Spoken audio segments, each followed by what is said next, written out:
আমার রব, আপনার উদ্দেশ্যে গুনাহগার বান্দার লেখা এক চিঠি। রমজান চলে এসেছে অতি সন্নিকটে। পরের রমজানে এ দেহে রু থাকবে নাকি জানি না। আগের রমজান থেকে শুরু করে এই রমজান অনেক গোপন পাপে নিমজ্জিত হয়েছে, যা শুধু আপনি জানেন। নিজেকে বিশ্বাসী হিসেবে দাবি করি, কিন্তু সব কর্ম অবিশ্বাসীদের মতো। নিজের আপন কেউ মেসেজ দিলে তা যত দ্রুত সম্ভব পড়ে ফেলি। আর আপনার দেওয়া 1400 বছর আগের মেসেজ ফার্নিচারের কোণে ধুলোমলিন হয়ে পড়ে আছে। আপনার কথাগুলো কখনো বোঝার চেষ্টাও করিনি।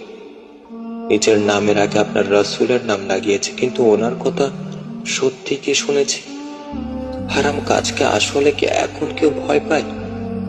তাহলে হারাম অনুষ্ঠানে এত মানুষ কিভাবে যায়? দুনিয়ার আনন্দ উপভোগ করতে গিয়ে তারা যে দিনকে ছুঁড়ে ফেলে দিচ্ছে।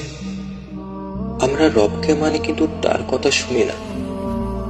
নামাজ, রোজা, হজ, যাকাত তো দিই, কিন্তু হারামে নিজেকে জড়িয়ে।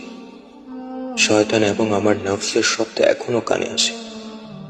এখন পাপ করেও পাপকে আর পাপের মতো দেখি না।